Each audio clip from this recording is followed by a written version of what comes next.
কোরআনে কারীম জানিয়েছে, ওয়ানুনাজ্জিলু মিনাল কোরআনি মা হুয়া শিফাউ ওয়া রাহমাতুল লিল মুমিনিন ওয়া লা ইয়াজিদুজ যালিমিনা ইল্লা খাসারা। আল্লাহ পাক বলেন, হে নবী, কোরআন নাজিল করার ধারাবাহিকতায় এমন এমন বিধান আমি দিয়েছি যেটা যদি পালন করা যায় মুমিনদের জন্য রোগ মুক্তির কারণ হবে, শেফা হবে। এর সময় যখন আল্লাহ আমাদেরকে দিয়েছেন এ নিয়ামতের শুকরিয়া আদায় করার জন্যে কোরআনে কারীম যদি সত্যি আমরা আয়োজন করতে পারি, জমিনে বিশ্বাস করতে পারেন যত রকমের রোগ আছে, মানসিক, শারীরিক, ইমানের, দুনিয়া এবং আখিরাতের সব রোগগুলো কন্ট্রোল করার ক্ষমতা কোরআনের আছে। ওটা দেখা দরকার।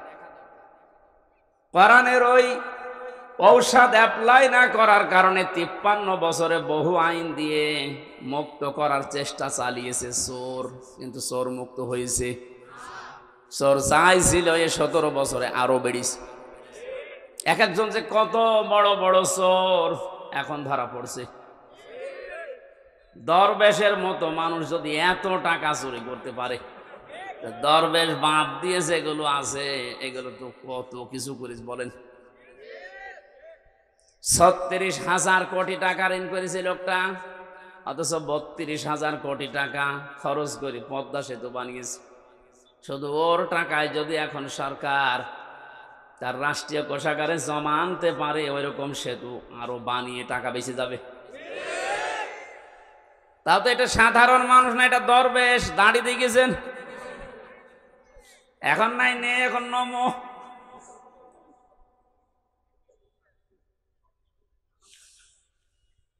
এই জন্য চোর মুক্ত করার জন্য বহু চেষ্টা চালিয়েছে। 0 টলারেন্স পর্যন্ত ঘোষণা দিয়েছিল বঙ্গবন্ধুর মেয়ে। পারে তো নাই। চোর দিন যত গেছে তত বেড়েছে। কারণ চোর মুক্ত করার জন্য যে ঔষধ দরকার এ 53 বছরে পড়ে নাই। বিশ্বনবী জানিয়েছেন পৃথিবীতে এমন কোন রোগ নেই যে রোগের ঔষধ নেই, কিন্তু সঠিকভাবে রোগটা নির্ণয় করার পরে যদি ঔষধ দেওয়া যায়, মাস্ট বি রোগ ভালো হবে। এতদিন পর্যন্ত যেহেতু রোগের ঔষধ পড়ে নাই, সূরা মায়েদার 38 নম্বর আয়াতটা পড়া লাগবে। অসারিকু ওয়াসারিকাতু ফাকতাউ আইদিয়াহুমা জাযাম বিমা কাসাবা নাকালাম মিনাল্লাহ ইলা আখিরি আয়াত। আল্লাহ পাক বলেন, চোর পুরুষ হোক আর নারী হোক, সাক্ষ্য প্রমাণে যদি ধরা পড়ে যায় অবশ্যই তার হাত কেটে দেওয়া লাগবে। এটা হচ্ছে দুনিয়ার শাস্তি। কোন জায়গার? আখিরাতে কি হবে সেটা আল্লাহ জানে। এবার বাস্তবের দিকে নিয়ে আসেন। আপনি কে কোন আদর্শ মানেন, দল করেন, আমি জানি না। কোরআনের এই আয়াতটা যদি 53 বছর আগে যখন সংবিধান তৈরি হয়েছিল স্বাধীন করার পর, ওই সময় যদি আমরা এই আইনটা জারি করে দিতে পারতাম, আমার মনে হচ্ছে এই 24 সালে হাজারো মানুষের হাত শরীরে থাকতো না। বিশেষ করে বড় বড় চোরগুলো। অনেকে মনে করছে চুরি করলেই হাত কেটে দাও, তাহলে দেশে কারোর হাতই থাকবে না। চুরি করলে হাত কাটা না, ওটা যদি অভাবে চুরি করে তাহলে তার অভাব দূর করে দেওয়া লাগবে, স্বভাব ভালো করে দেওয়া লাগবে। স্বভাব ভালো করার জন্য যে পদ্ধতিগুলো আছে ওই ধাঁচে ফেলা লাগবে। আর যদি স্বভাবে চুরি করে কেউ, আমার তো মনে হয় এই দেশে যারা বড় বড় চোর একটারও কোনো অভাব নেই, সবই স্বভাবে চোর। এটা মানুষের টাকা লাগে কত, চুরি করে তাও যদি আপনি নিয়ে যেতে পারতেন আপনাকে আমি কিছু বলতাম না। নৌকায় পার হচ্ছি, ওর বন্ধুরে যখন ধরেছে, বন্ধু বলছে আমি একা ধরা খাবো। ওই যে আল্লাহর ওলি কোনটা, ওই যে সালমান এফ রহমান, ওর দাড়ি কই, ওগুলো দাড়ি কেটে ফেলেছে। আপনি কি করলেন বলেন তো? এখন এই যে ডিম খাচ্ছেন উপর দিয়ে নিচ দিয়ে, আরো তো জায়গা মতো পড়েননি। আমাদেরকে যে সমস্ত জালেমদের হাতে দিয়েছিলেন, আপনাদেরকেও যদি ওই রকম সামনে কেউ পড়ে যায়, ডিম দেখবেন জায়গায় দিয়ে দেবেন। এই যে হাতের আঙ্গুল নখ তুলে ফেলে, এগুলো রিমান্ডে দেখাচ্ছিল যে আমরা যে এইভাবে নখ তুলি। এইরকম লোক জালেম শুধু ওদেরই, আর জালেম নেই, এখনো আছে। এই জন্যে আপনার কিছুই হয়নি। এই আয়াতটা যদি কার্যকর থাকতো, আপনি চুরিও করতে পারতেন না, আজ আপনার উপরে ডিম খাওয়া লাগতো না। কোরআন নাজিল করার ধারাবাহিকতায় যেহেতু বিভিন্ন ঔষধ আছে, এগুলো এখন সব জায়গায় প্রতিষ্ঠিত করা দরকার। তাহলে জান্নাত, মিনি জান্নাত আপনি বাংলাদেশে দেখতে পাবেন। এজন্য এই নিয়ামতে সবাই আনন্দিত না। ওয়ালা ইয়াজিদু যালিমিনা ইল্লা খাসারা। হে নবী, জালেমদের জন্য কোরআনে কোনো ঔষধ নেই। কোরআনের যত সুন্দর কথায় তাদেরকে শোনান, তাদের শুধু ক্ষতি বৃদ্ধি হবে, রাগ হবে। এজন্য বাংলাদেশে দ্বিতীয়বার স্বাধীন হওয়ার পরে অনেকের মনে আনন্দ নেই। কিছু মানুষের মনে এখনো পর্যন্ত দুঃখ, এখনো তাদের ক্ষতি বৃদ্ধি হতে আছে। দিন যত যাবে জালেমের কোনো সুসংবাদ নেই, ও আরো প্যাচে পড়বে। কারণ কি বলেন তো? কারণ জালেম যারা, এই শব্দটা এত ভয়ঙ্কর মারাত্মক শব্দ। কোরআনে কারিমে আল্লাহ যত কঠিন কঠিন কথা দিয়েছেন, সবচাইতে বড় কঠিন বক্তব্য দিয়েছেন জালেমের বিরুদ্ধে। আল্লাহ পাক বলেন, ইন্নামাস সাবিলু আলাল্লাযিনা ইয়াযলিমুনান নাস ওয়া ইয়াবগুনা ফিল আরদি বিগাইরিল হক ইলা আখিরি আয়াত। সূরা সূরার 42 নম্বর আয়াত প্রথম অংশে আছে। আল্লাহ বলেন, আমি আল্লাহর মামলা হবে তাদের বিরুদ্ধে যারা মানুষ হয়ে মানুষের উপরে জুলুম করেছে। এই আয়াত অনুযায়ী এখন বলেন তো, বাংলাদেশে আল্লাহর মামলার আসামি আছে না নেই? আল্লাহ ইয়াজলিমুনাল মুসলিমুনা দেননি, যে মুসলমানদের উপরে যারা জুলুম করেছে। ইয়াজলিমুনান নাস, মানুষ হয়ে যারা মানুষের উপরে করেছে, তাদের জন্য আল্লাহর মামলা রেডি হয়ে আছে। 17 বছর আপনি কি করলেন? বিবেকের কাছে প্রশ্ন করেন। আপনি হামজার মামলার আসামি না আপনি আল্লাহর মামলার আসামি? দ্বিতীয় শব্দ আরো মারাত্মক। ওয়ায়াবগুনা ফিল আরদি বিগাইরিল হক, অন্যায় ভাবে যারা পৃথিবীতে বিশৃঙ্খলা তৈরি করার জন্য বিদ্রোহ করে। 5 তারিখের পর থেকে 4-5টা গ্রুপ বিদ্রোহ করে ফিরেছে, সামনে এখনো 2-3টা আছে। আপনি এখন আনসারের নাম নিয়ে অধিকার আদায়ের জন্য মাঠে নেমেছেন। 17 বছর কোথায় ছিলেন? আমরা তো জরিপে এখন দেখতে পাচ্ছি 40,000 যদি আনসার নিয়োগ হয়ে থাকে 9 সাল থেকে 17 সাল 24 সাল পর্যন্ত, তার 33,000 সব গোপালগঞ্জের। এতদিন আপনি মায়ের কাছে বলতে পারেননি, এখন মামার কাছে, মামা বাড়ি আবদার পেয়েছি।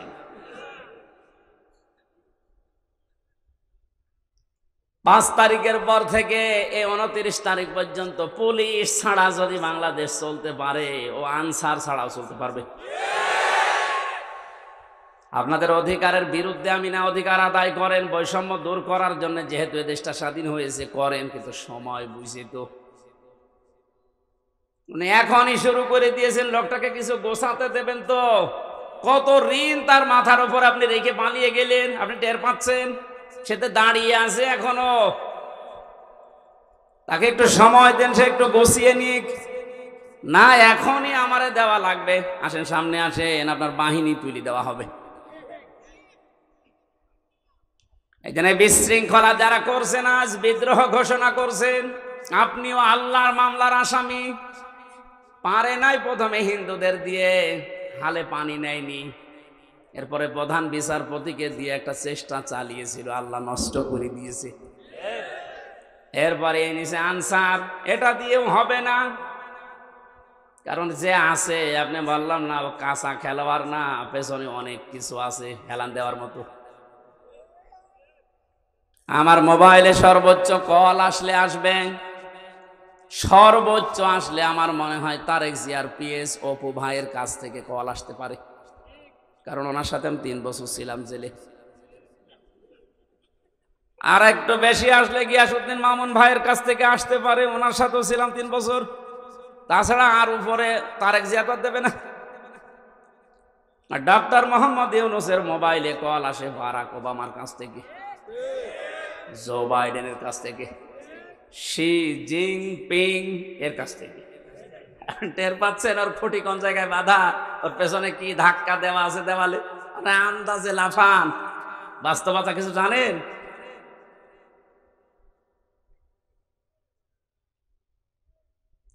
আজ অনেকে আপার কাছ থেকে মোবাইলে কল পেয়ে বলছে, আপা ঘাবড়াবেন না, আপনি ঘাবড়ালে আমরা নরম হয়ে যাই। একটা পাগল, কোন জামানায় কোন দেশে কোন গর্তের ভেতরে আছে ও টের পাচ্ছে যে লোকটা কি, যে লোকটা ভারতকে এই থ্রেট দিতে পারে, বেশি ঝামেলা করলে 7 সিস্টার উড়িয়ে দেব, তার পেছনে কি খুঁটি আছে আপনি জানেন না। ও যদি এই মুহূর্তে চাপ দিয়ে বলে যে ভারত যারে নিয়েছেন বধূ হিসাবে ফেরত দেওয়া লাগবে কালকের ভেতরে, কারণ এ কথা তো ওর কথা না, এ কথা ওকে বলাচ্ছে, ভারত বাধ্য হবে 24 ঘন্টার ভেতর ফেরত দিতে। 24 ঘন্টা লাগবে না, 24 মিনিটে ফেরত পাঠাবে। এইরকম একটা লোক। আর আপনি আন্দাজে এখান থেকে ফতোয়া দেন, বাবা ঘাবড়াবেন না, কিসের ঘাবড়াবেন না। আপনি 2টা পিটনি খেলে সব ভুলে যান, আর তার সিকিউরিটিতে গেছেন। এজন্য বাস্তবতা আপনি কিছুই টের পাচ্ছেন না ভাই, অনেক দূরের বিষয়। আমি সামনে আসা আয়াতের ভেতরে যদি আসে আমি সামনে কথা বোঝাবো ইনশাল্লাহ। যেটা বোঝাতে চাচ্ছিলাম সহজ সরল ভাষায়, আজ বিশৃঙ্খলা তৈরি করার জন্য যারা বিভিন্ন বাহিনীকে কাজে লাগাচ্ছেন, আমার তো যতটুকু বাস্তবতা, রিমান্ডে আরে 3 বছর জেলে থেকে দেখেছি, ওদের চরিত্র এত খারাপ, ওই মানুষগুলো শেষে দেখবেন পতিতাদেরকেও রাস্তায় নামিয়ে দেবে। কোনো কিছুতেই কোনো কিছু উপরে উঠতে পারবেন না। কারণ ছাত্রদের আন্দোলন শুধু না, আমার মনে হয় আল্লাহ ফেরেশতা পাঠিয়েছিলেন, আবাবিল পাখি পাঠিয়ে যেমন আল্লাহ রক্ষা করেছিলেন কাবা ঘরকে, বাংলাদেশে আল্লাহ একটা কিছু দেখাতে চায়, এই জন্য আল্লাহ ছাত্রদের মতো ফেরেশতাদেরকে আল্লাহ শহীদ করিয়েছে। মনে করছেন শহীদ হয়ে গেছে, এ মানুষগুলো এমনি এমনি শহীদ হয়নি। ওয়ালিয়ালামাল্লাহুল্লাযীনা আমানু ওয়া ইয়াত্তাখিযা মিনকুম শুহাদা। আল্লাহ বলেন, আমি আল্লাহ কিছু মানুষকে শাহাদতের মরণ দিয়ে ধন্য করি, সবাইকে দেই না। যার জীবন যৌবন, যার কর্ম অ্যাক্টিভিটিস এগুলো আমার ভালো লাগে, তাকে আমি সাধারণভাবে মরণ দেই না, মরণ দেই শাহাদতে। তাছাড়া শহীদ আবু সাঈদ, আপনার কি মনে হয় একটা লোকের জীবনের ন্যূনতম মায়া নেই? 4টা গুলি খেয়েছে বুকে, তাও দাঁড়িয়েছিল, শেষে আর পারে নাই, পড়ে গেছে। আপনি একটা খান তো, শুধু শব্দ শুনলে পালাবেন। এরপরও কিছু মানুষ এখন কথা তুলছে না, সবাই পালায়, আরো নিচে বুক পেতে দেয়, আত্মহত্যা করেছে, শহীদ হয়নি। আহলে হাদিসের নাম নিয়েছে এই লোকটা, এই কথা বলেছে, আহলে হাদিসের লোক না, একটা প্রতারক।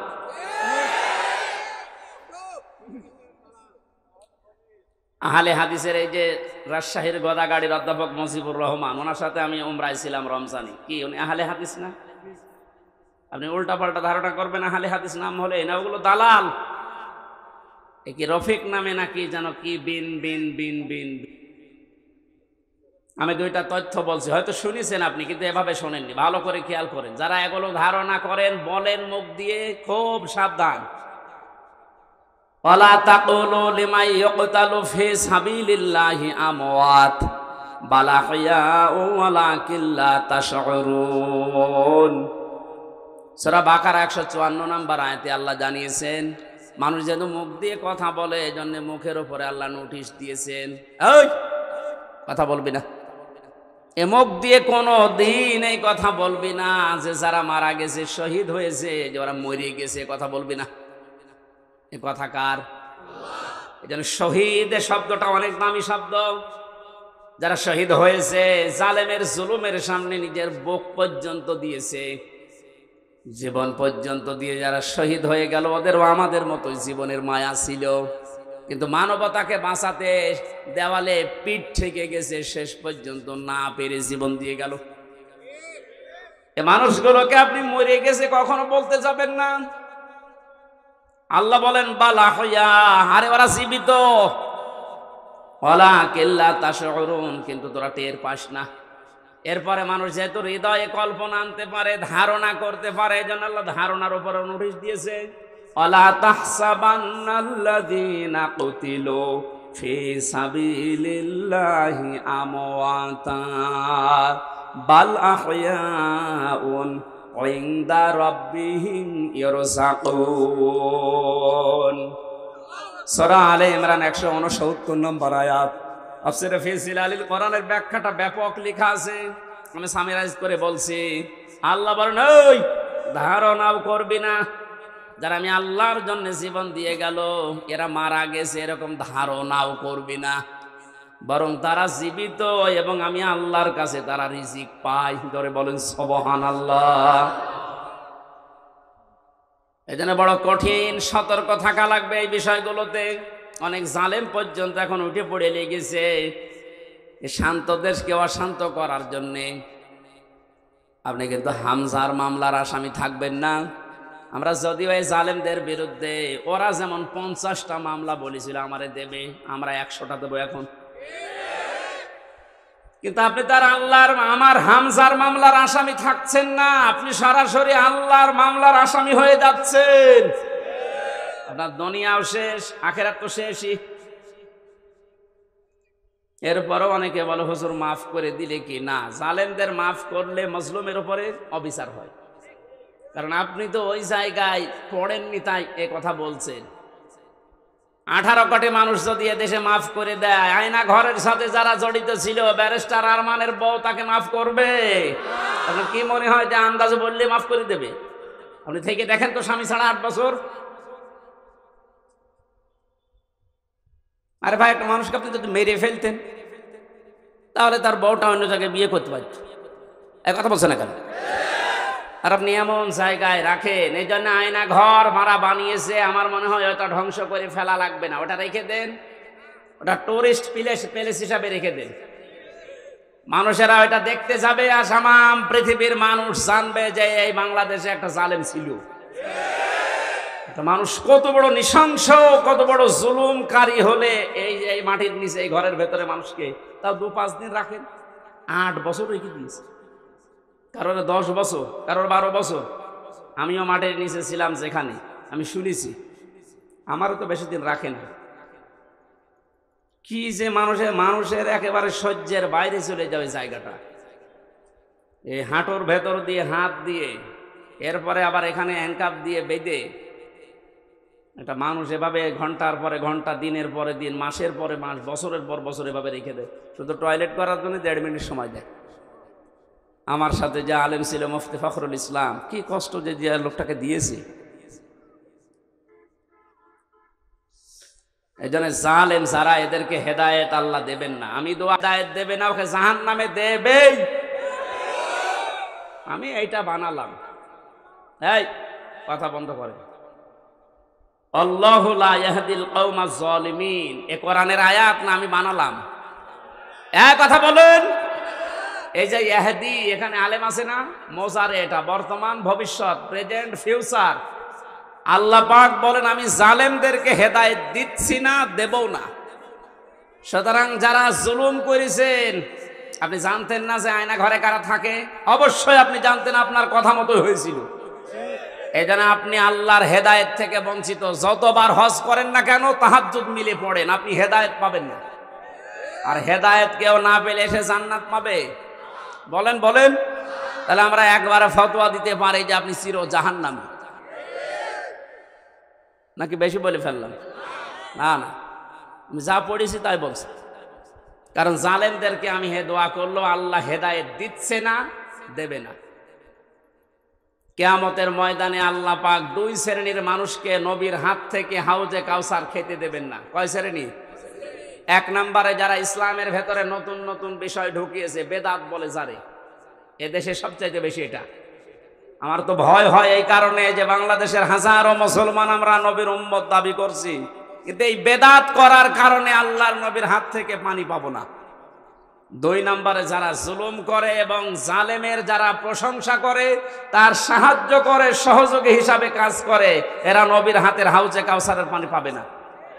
আপনি এই হাদিসটা এবার বাংলাদেশে মিলান। কত হাজি জালেমের সহযোগী, জালেমকে ভালোবাসে, সাপোর্ট করে, এই কারণে নবীর হাতের ওয়ারিশ হিসাবে সে পানি পাবে না। এরকম মানুষ হাজি দেশে নেই।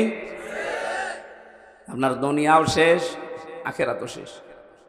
আপনি কি করলেন? এখন আর ফিরে আসার সময় আপনার আর নেই। আপনি যা করেছেন এর হিসাব আপনাকে দেওয়া লাগবে, কারণ আপনি একেবারে সীমানার বাইরে চলে গেছেন। যে সমস্ত পাপের কারণে আল্লাহ দুনিয়ায় শাস্তি নাজিল করে, তার ভেতরে অন্যতম পাপ, মানুষ যখন সীমা লঙ্ঘন করে ফেলে তখন আল্লাহ 8 প্রকার শাস্তি দুনিয়ায় দেয়। আমি একটা একটা করে কোরআন দিয়ে ওইদিকে যাবো ইনশাল্লাহ। আপনারা আছেন তো ময়দানে? নিয়ামতের শুকরিয়া আদায় যদি করতে চান তাহলে মুখ দিয়ে বলেন যে হ্যাঁ, এটা নিয়ামত। এটা বিশাল একটা পাথর বুকের উপর থেকে আল্লাহ নামিয়ে দিলেন, এটা কি? কিন্তু যারা স্বীকার করছে না, এখনো অনেক জালেম নেই যে স্বীকার করছে না, এখনো পর্যন্ত এই দুর্বিসন্ধিতে লিপ্ত আছে। 2 নম্বরে নিয়ামতের শুকরিয়া আদায় করার শর্ত হচ্ছে আপনার মনের ভেতরে একটা আলাদা আনন্দ আপনি অনুভব করবেন, যেটা সত্যি আমরা পাচ্ছি, সবাই পাচ্ছে। এত বড় জুলুম বিদায় নেওয়ার পরেও যদি আপনার মনের ভেতরে আনন্দ না আসে, শান্তি না লাগে, নবীজি হাদিসের ভাষায় পড়েছি, মানুষের এই পশমগুলো তখন খাড়া হয়ে যায়। বাম স্তনের 2 আঙ্গুল নিচে যে গোস্তের টুকরা আছে, ওই টুকরাটা লাফালাফি করে। আমার তো 5 তারিখের পর থেকে যে আনন্দ, এমনিতে এই কোরআনের এবং হাদিসের এই শব্দের গুলোর সাথে আমার বুক এবং হাত, পশম সব মিলে যাচ্ছে। আমি দেখতে পাচ্ছি এখনো অনেকের মেলছে না। এই কথা বলবেন। 3 নম্বরে নিয়ামতের শুকরিয়া আদায় হবে যে উদ্দেশ্য নিয়ে আপনি ওটা কায়েম করেছিলেন, ওটা একেবারে সর্বশেষ জায়গায় পৌঁছিয়ে দেওয়া। এদেশে সমন্বয়ক যারাই ছিল ছাত্র আন্দোলনের অধিকাংশগুলোর এখন কথা আমি শুনতে পাচ্ছি, ওরা বলছে আমরা মুসলমান। কালকে একজনের বক্তব্য দেখলাম ঢাকাতে, ওরা বলছে আমরা বাংলাদেশে যত জেলায় থানায় সমন্বয়ক ছিলাম, আমাদের উদ্দেশ্য ছিল এই যত রকমের বৈষম্য আছে সব আমরা দূর করে সমান সমান করে দিতে চাই। এটা আল্লাহ চাই। কথা বলে না কেন? আমরা যেহেতু 96% মুসলমান এই দেশে, দল মত আমরা যাই করি না কেন, 53 বছর তো দেখলাম যে মানুষ চালালে কেমন লাগে না, দেখি নাই? বাবা চালিয়েছে কেমন লাগে আমরা দেখেছি, স্বামী চালিয়েছিল কেমন লাগে আমরা দেখেছি, চাচা চালিয়েছে যেভাবেই হোক দেখেছি, বুবু চালিয়েছিল, ভাবি চালিয়েছে। শুধু এখন দেখতে বাকি আছে কোরআন দিয়ে দেশ চললে কেমন দেখা যায়। আপনি সমন্বয়ক যত আছে, আমার মনে হয় যদি 500 জন থাকে, 498 জন এই কথা বলতে বাধ্য হবে যে আমরা বৈষম্য দূর করার জন্য আন্দোলন আরম্ভ করেছিলাম, আর এটা দূর করার জন্য কোরআন ছাড়া অন্য কোন নিয়ম দুনিয়ায় নেই। অন্য নিয়ম আসলে আবার বৈষম্য শুরু হবে। কোরআনে কারিমে কোনো বৈষম্য আছে? নেই। নেই যে এটার প্রমাণ কি? আফালা ইয়াতাদাব্বারুনাল কুরআন ওয়ালাউ কানা মিন ইনদি গায়রিল্লাহি লাওয়াজাদু ফীহি ইখতিলাফান কাসীরা। এটা বৈষম্য বিরোধী আয়াত। আল্লাহ পাক বলেন সূরা নিসার 82 নম্বর আয়াতে আছে, 5 পারার 10 পৃষ্ঠা 3 নম্বর লাইনে রব্বুল আলামিন বলেন, কি হয়েছে তোদের? আমার কোরআন নিয়ে কেন চিন্তা ভাবনা করো না? আমি কোরআনে এমন কোন বক্তব্য দেইনি যে একটার সাথে আর একটা মেলে না। আল্লাহর কোরআনে আপনি এমন কোন বক্তব্য পাবেন না যে আজকে দিলাম এই 2 দিন পরে ওইটার সাথে আর আগের কথার মিল নেই। এমন কোন বক্তব্য কোরআনে আছে? আরো জোরে বলেন। সুতরাং এ দেশে যে বৈষম্য সত্যি সত্যি আমরা দূর করে নিয়ামত যে এটা প্রমাণ করতে চাই। সময়ের এখন সবচাইতে বড় দাবি হচ্ছে আল্লাহর কোরআনকে এখন এ দেশে কায়েম করা। এইটার বিরুদ্ধে আছেন কারা? হাত তোলেন তো।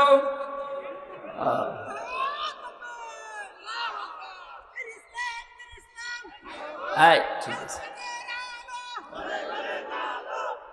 মানুষের এখনো মনে হয় ওই ঘর কাটেনি। আমার মনে হয় আমান আজমি ভাই এই যে জেল কি আয়না ঘর থেকে এসে এখনো তেমন স্বাভাবিক হতে পারেনি। ব্যারিস্টার আরমান আয়না ঘরে 8 বছর থাকার পরে এখনো উনি স্বাভাবিক হতে পারেনি। আমিও জেলখানায় 3 বছর, আমি এখনো স্বাভাবিক না। এখন ওই দেশের আমার মনে হয় জনগণ এখনো স্বাভাবিক হয়নি, মনে করছে 5 তারিখের আগে আসি না। এখন আর 5 তারিখ নেই, এখন 29 তারিখ। কত বলেন বলেন? যেন এর দাবি এখন এইটা, যেহেতু বৈষম্য দূর করার জন্য, সংস্কার করার জন্য সব জায়গায় কাজ চলছে, সব চাইতে বড় সংস্কার হবে এখন যে জালেমগুলোর কারণে পুলিশ বাহিনীর বদনাম হয়েছে, ওদেরকে প্রকাশ্যে যা ভালো লাগে ওরা করা দরকার। সব পুলিশের দোষ আছে? কখনো না। হাতে গোনা কয়েকটা জালেমদের দোষও যারা ছিল, বিশেষ করে আমার রিমান্ডে যে কয়েকজন ছিল, আমি তো অন্যগুলোর খবর ভালো জানি না, এদের আমি চিনি। আমি আকিস গ্রুপে চাকরি করতাম, আদিন হাসপাতাল। এই শয়তানরা আমারে তুলে নিয়ে টাকা খাবে বলে ওই মালিককে এখন এই 5 তারিখের আগেও টাকা নিয়েছে। আমার মামলার আয়ুধে ছিল মিজানুর রহমান, এই মাদারীপুরে ট্যাকের হাটে বাড়ি। এরে খুঁজে বেড়াচ্ছে, যদি পায় এরে পিটিয়ে মেরে ফেলবে। আমার কুষ্টিয়াতে আমাদের সামনে 14 জন মানুষকে একদিনে মেরেছে, 5 তারিখে একদিনে। দারোগা সাহেব আলী। কুষ্টিয়ার মানুষ যদি ওর চেহারা পায় কি যে করবে মানুষ, কারণ যারা মারা গেছে সব আমার বাড়ির আশপাশে।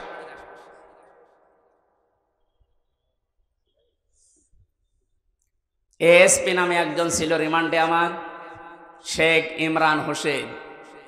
ওর বাড়ি খুলনা ফুলতলা এলাকায়, ওর বাবা আওয়ামী লীগের উপজেলা চেয়ারম্যান। ওরাও খুঁজে বেড়াচ্ছে, কারণ 5 তারিখের আগে পর্যন্ত নাকি এরা টাকা নিয়েছে। স্যার আজকে আমার কল দিয়েছিল, হুজুর 5 তারিখের আগেও আমার কাছে টাকা নিয়ে গেছে। এখনো যদি 5 তারিখ না আসতো মনে হয় আরো টাকা চাইতো। সুতরাং ওদেরকে আপনি ক্ষমা করবেন কি? কোন কোন জিনিস দেখে? এই শয়তানগুলোর কারণে আজ হাজার হাজার পুলিশ এখনো পর্যন্ত ভয়ে আছে, এ বের হচ্ছে না বাইরে। এই জন্য এই বাহিনীর সবার দোষ না, যাদের দোষ এইগুলোকে এখন এই বাহিনীর সামনে এনে দেওয়া দরকার, যে নে যা পারবি ফুটবল খেল। কালকে ইনোরে একটা লাথি দেয়নি একজন? সম্মানিত ভাইরা, আমি যেটা বোঝাতে চাচ্ছিলাম, যেহেতু সংস্কার আরম্ভ হয়েছে আর এটা করার জন্য ওনারা আন্দোলন করেছিল, সুতরাং সংস্কার খুব তাড়াতাড়ি করেন, নয়তো জালেমরা কিন্তু বসে নেই। ওরা একটা একটা করে ইস্যু তৈরি করবে, আবার অশান্ত করার চেষ্টা করবে। ডক্টর মোহাম্মদ ইউনূস বারবার বলছে, ভাইরা আমার সময় দিন, আমাকে কাজ করতে দিন। আপনাদের এই 17 বছরের জঞ্জাল আমি এই 17 দিনই শেষ করে ফেলবো, একটু সময় দিন আমারে।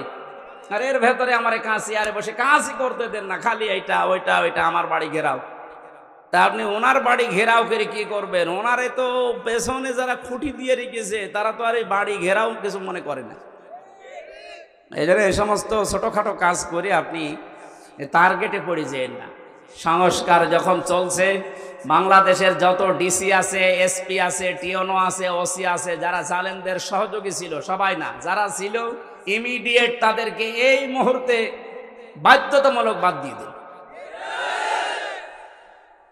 কারণ এরা যদি একটু ফাঁক ফকড় পায় ওরা কিন্তু অনেক কিছু করে ফেলবে। এই জন্য আমাদের উচিত হচ্ছে তাড়াতাড়ি করে এই সংস্কারগুলো খুব তাড়াতাড়ি আরম্ভ করা। ডক্টর আসিফ নজরুল সাহেব উনি ঘোষণা কালকে দিয়েছে যে খুব তাড়াতাড়ি এটা করা হবে, একটু তাড়াতাড়ি করেন, নয়তো এখনো ঝামেলা কাটছে না।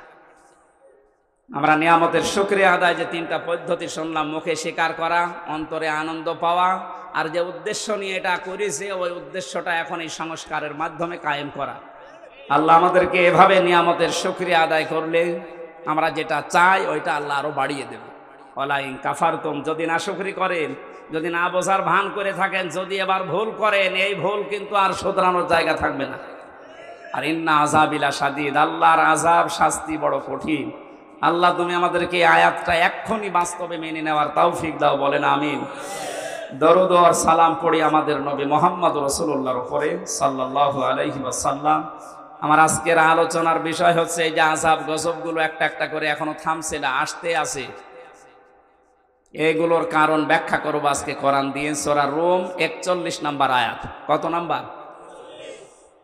আল্লাহ রাব্বুল আলামিন বলেন, আউযু বিল্লাহি মিনাশ শাইতানির রাজিম, বিসমিল্লাহির রহমানির রহিম।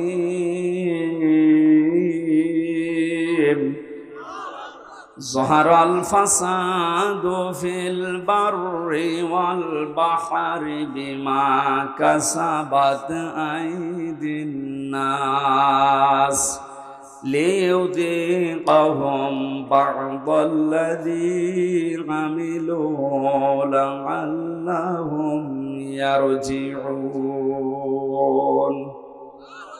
সাদাকাল্লাহুল আযীম। আল্লাহ পাক বলেন, জলে স্থলে যে বিপদ আপদ মুসিবত যে গজবগুলো দেখতে পাচ্ছ সব কিন্তু তোমাদের হাতের কামাই করা বস্তু। আমি এগুলো দিতে চাই না। ওমা সাবাকুম মিন মুসিবাতিন ফাবিমা কাসাবাত আইদিন নাস ইলা আখির আয়াত। সূরা শুরার ভেতরে আল্লাহ জানিয়েছেন, যত অপরাধ করো আমি যদি সব পাপের শাস্তি দুনিয়ায় দিতাম, শ্বাস করার সময়ও পেতে না। আমি আল্লাহ আমার দয়ার কারণে অধিকাংশগুলোই মাফ করে দেই, আর কিছু শাস্তি তোমাদের পাপের জন্য একটু মজা চাকাই। কেন চাকাই জানো? লিয়ুযীকাহুম, এই শাস্তিগুলো তোমাদের উপরে আমি দিয়ে লাআল্লাহুম ইয়ারজিউন, আমি আশা করি তোমরা ফিরে আসবে। ও বাংলার জনগণ, পাথর নেমে গেছে বলে আপনি আবার উচ্ছৃঙ্খল হয়ে যাবেন না। কারণ উচ্ছৃঙ্খল যারা, যে মানুষগুলো জালেম, যারা মানুষের অধিকার নষ্ট করে, ওই মানুষগুলোকে আল্লাহ পছন্দ করে না, করবেও না। আমরা যেন সংশোধন হওয়ার নিয়ত যখন এসেছি, পাপের এই কারণগুলো আগে আবিষ্কার করা। প্রতিটি যুগে যুগে আমরা দেখেছি আল্লাহ যে আযাবগুলো নাজিল করেছিলেন তার কিছু কিছু কারণ পেয়েছি। সূরা আনকাবুতের 40 নম্বর আয়াতের ব্যাখ্যা আল্লাহ পাক বলেন, ফাকুল্লান আখাযনা বিযামবিহি ফামিনহুম মান আরসালনা আলাইহি হাসিবা ওয়া মিনহুম মান আখাযাতুহুমুস সাইহাতু ওয়া মিনহুম মান খাসাফনা বিহিল আরদা ওয়া মিনহুম মান আগরাকনা ইলা আখির আয়াত। আমি প্রত্যেক যুগে পাপীদের পাপের কারণে আমি তাদেরকে, তাদের অপরাধের কারণে আমি পাকড়াও করেছিলাম। কাউকে আমি বৃষ্টির ভেতরে বৃষ্টি দিয়ে দুনিয়া থেকে বিদায় দিয়েছি, কাউকে পাথরের বৃষ্টি, কাউকে আমি আল্লাহ বন্যা দিয়ে দুনিয়া থেকে বিদায় দিয়েছি। এরকম 8-9টা শাস্তির কথা আয়াতের ব্যাখ্যায় আমরা পেয়েছি। এখন যেহেতু বন্যা চলছে, কি চলছে? যদিও আমার যতটুকু ধারণা বা বাস্তবতায় যা দেখছি, এর জন্য এককভাবে দায়ী আমাদের এই প্রতিবেশীরা। ওরা আমাদের যখন ডাকবে তখন দেয় না, যখন আমরা নিজেরাই ডুবে যাই তখন ছাড়ে। কি একটা আশ্চর্য প্রতিবেশী আল্লাহ আমাদেরকে দিয়েছেন। আর এই প্রতিবেশী নিয়ে অনেকে গর্ব করে। প্রতিবেশী যদি প্রতিবেশীর মতো না হয়, তাদের বিরুদ্ধে আল্লাহ পাক নিজে অভিযোগ দায়ের করবেন। সুতরাং আপনারা প্রতিবেশী হিসাবে যা করছেন এটা প্রতিবেশীর কাজ না।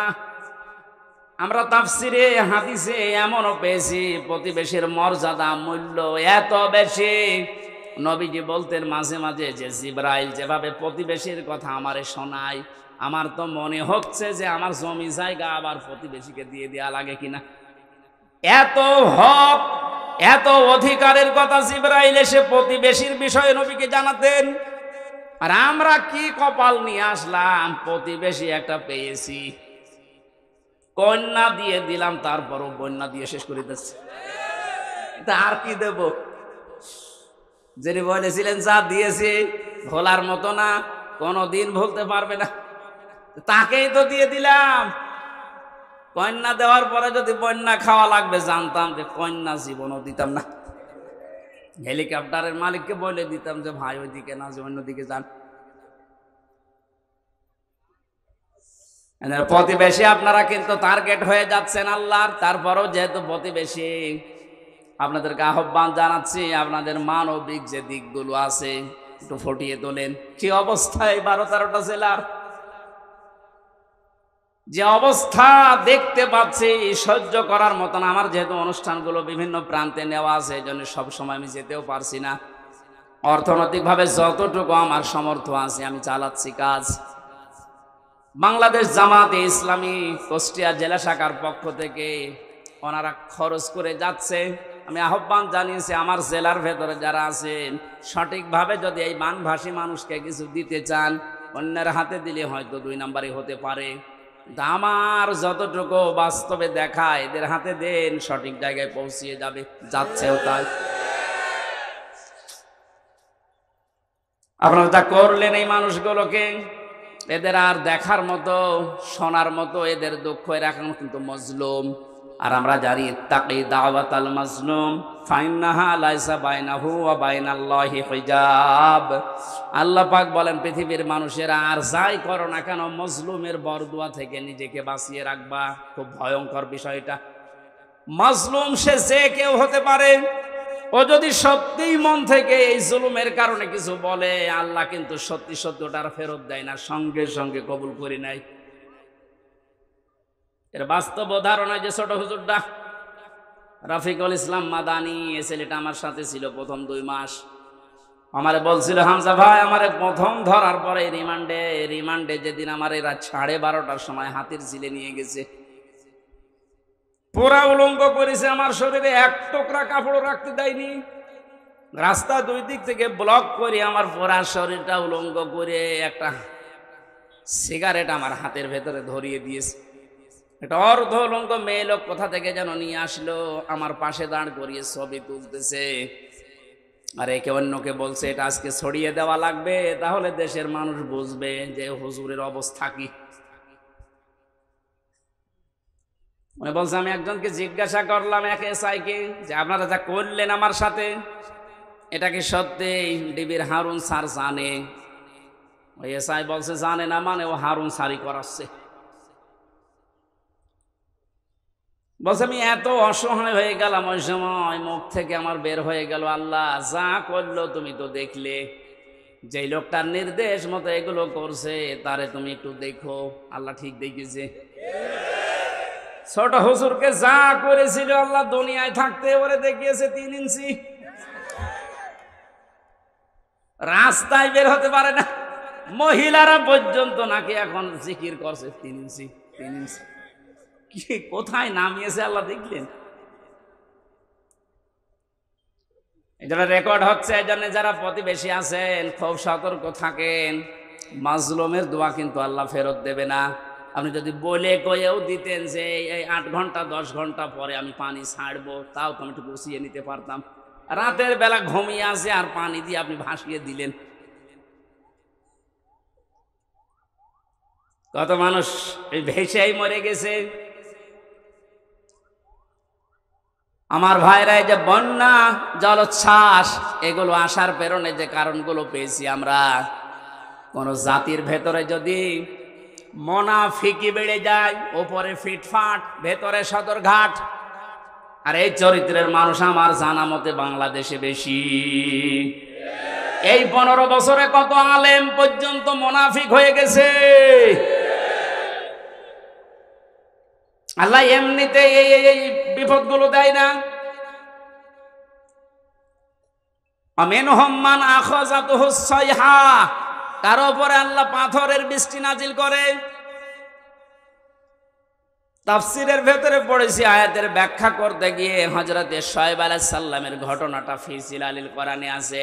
ওয়া ইলা মাদিয়ানা খাহুম শুআয়বা ক্বালা ইয়া কওমি ইবুদুল্লাহা মা লাকুম মিন ইলাহিন গায়রু, ইলা আখির আয়াত। আল্লাহ পাক বলেন, মাদায়েন শহরে হযরত শুআয়বকে তার ভাইদের কাছে আমি পাঠিয়েছিলাম। তিনি মাদায়েনে হযরত শোয়েব মিশরের মাদাইন আইকা এই এলাকায় বাস করতেন। ডাক দিয়ে বললেন, আমার জাতির লোকেরা, তোমরা আল্লাহর ইবাদত করো, তিনি ছাড়া ইলাহ, এটা আর কেউ নেই। ইলা মানে, ইলা শব্দের 4টা প্রধান অর্থ আমি এই আয়াতের তাফসিরে পেয়েছি। এক নয়, ভালো করে শোনেন। এই জন্যই তাফসির মাহফিলে আসতে হয়।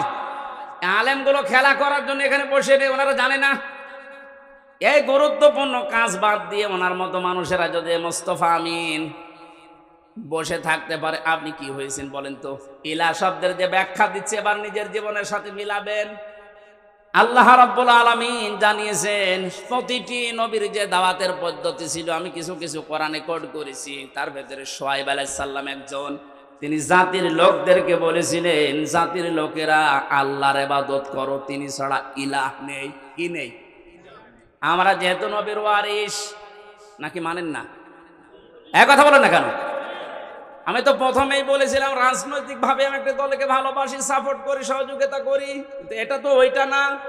আমি জাতির লোককে এখন বাঁচাতে চাই, ওরকম মন নিয়ে কথা বলছে। আমি নবীর ওয়ারিস হিসাবে এখন দায়িত্ব পেয়েছি। আল্লাহ পাক যে জানিয়েছে নবীদের এই কাজ ছিল, আমরা নবীর ওয়ারিস হিসাবে আমাদের একই কাজ। ওনারা যেটা বুঝিয়েছিল ওইটাই বোঝাচ্ছে, জাতির লোকেরা আল্লাহ ছাড়া কারো ইবাদত করা যাবে না, তিনি ছাড়া কোনো ইলাহ নেই। কি নেই? আরো জোরে বলেন। ইলাহ শব্দের ব্যাখ্যা বললাম কয়টা? 4টা। বলেন বলেন।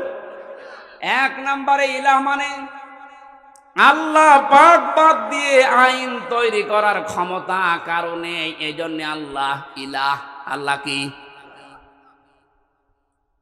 এটা যতদিন পর্যন্ত আপনি না মানবেন আমি দাওয়াত দিতেই থাকবো আপনাকে, কারণ আপনি এখনো পর্যন্ত ক্লিয়ার না।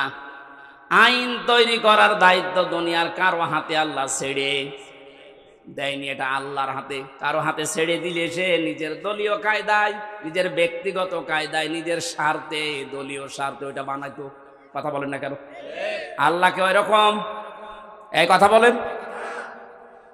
আল্লাহ রাব্বুল আলামিন যেন সবার জন্য উপকার হয় এমন আইন তৈরি করেন। এই জন্য আইনের বিষয়টা ফতোয়া দেন যে না, এটা শুধুমাত্র আল্লাহর দায়িত্ব।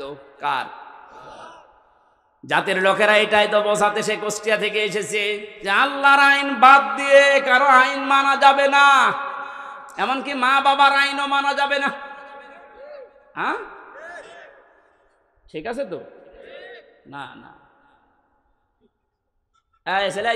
এই যে হুজুর বলেন তো, মা বাবার আইন মানা জায়েজ আছে না নেই? নাম তো বলেন কেন? وَقَضَى رَبُّكَ أَلَّا تَعْبُدُوا إِلَّا إِيَّاهُ وَبِالْوَالِدَيْنِ إِحْسَانًا। সূরা বানী ইসরাঈলের 24 নম্বর আয়াতে 22 নম্বর আয়াতের প্রথম অংশে আছে, আল্লাহ পাক বলেন, আমি রায় দিলাম, আমি ফতোয়া দিলাম, সিদ্ধান্ত নিলাম, কার্যকর করে দিলাম, লিখে দিলাম, ফায়সালা করে দিলাম, আর কোনো নড়নচড়ন নেই, কোনো পরিবর্তন হবে না। ওয়াকাযা রাব্বুকা, তোমার রব ফায়সালা দিয়ে দিয়েছে, আল্লাহ তা'বুদু ইল্লা ইয়া, সে আল্লাহ ছাড়া কারো ইবাদত করা যাবে না। ওয়াবিল ওয়ালিদাইনি ইহসানা, 2 নম্বরে মা বাবা যাদের আছে তাদের সেবা করা লাগবে। এই আয়াত দ্বারা মাসলা বের হয়, আল্লাহর আইন মানা ফরজ আর মা বাবার সেবা করা ফরজ। আইন মানা ফরজ না। বাংলার মুসলমানেরা আবার বিভাগকে প্রশ্ন করেন, আল্লাহর পরে মা বাবার স্থান, তাদের আইন মানা জায়েজ নেই, তাদের সেবা করা ফরজ, তাদের পেছনে সাধ্যমতো খরচ করা ফরজ। কথা বলেন এখানে। মা বাবার আইন মানায় যদি ফরজ না হয়, কোন মহারথী আছে যে আইন বানিয়ে দিলে মানা লাগবে?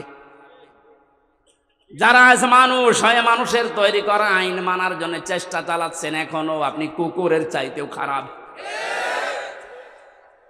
একটা কুকুরের আইন মানে মানুষ হয়ে, এরপরও আপনি মানুষের আইন তৈরি করার জন্যে, তাদের আইন প্রতিষ্ঠার জন্য এখনো যদি কাজ করেন, সংগ্রাম করেন, টাকা পয়সা খরচ করেন, আপনি কিয়ামতে যখন উঠবেন মরণের পরে আপনার এই আকার থাকবে না, কুকুর হয়ে উঠবেন। এটা আমি বানালাম? হ্যাঁ, সূরা এই রহমানের ভেতরে আছে ইউরাফুল মুজরিমুনা বিসিমাহুম ফায়ুখাযু বিন নাওয়াসি ওয়াল আকদাম। আমি লম্বা করে দলিলগুলো বলতে পারছি না, খুব তাড়াতাড়ি করছি।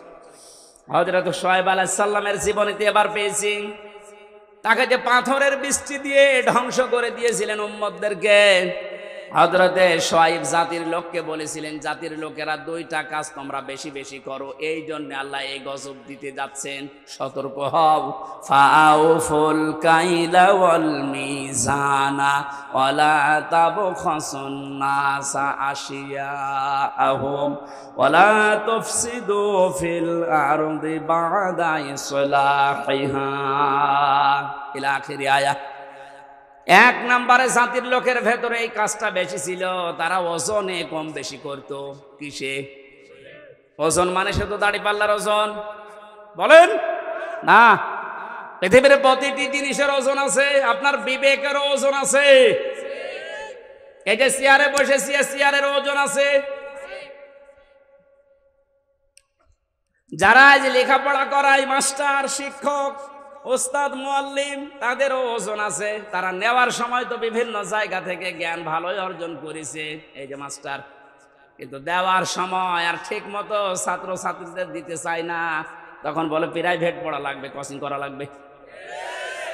কোরআনে কারীম যেন আমাদের নাম নিয়ে আয়াত আল্লাহ নাযিল করেছেন, ওয়াইলুল লিল মুতাফফিফিন আল্লাযীনা ইযা ইক্তালু আলান নাসি ইস্তাওফুন।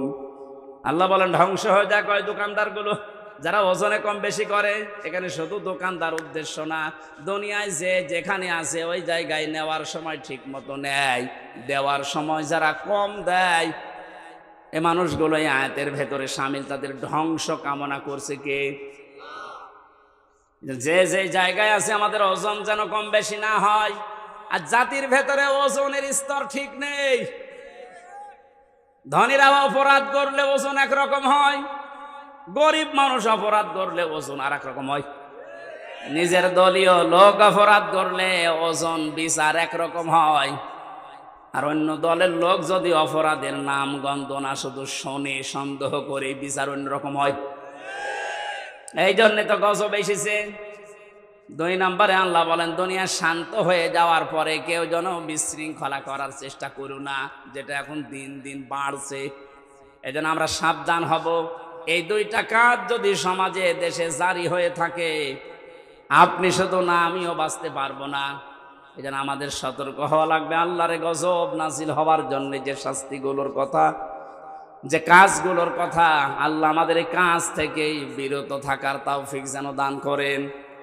আপনি কার জন্য ওজনে উল্টা পাল্টা করে বিবেককে বিসর্জন দিয়ে, বাম হাতের ইনকাম দিয়ে উল্টা পাল্টা করে টাকা পয়সা আপনি ইনকাম করে রেখে যাচ্ছেন? কার জন্য বলেন? যার জন্য রেখে যাচ্ছেন আপনি একটু ওই জালেমগুলোর দিকে তাকাতে পারেন না?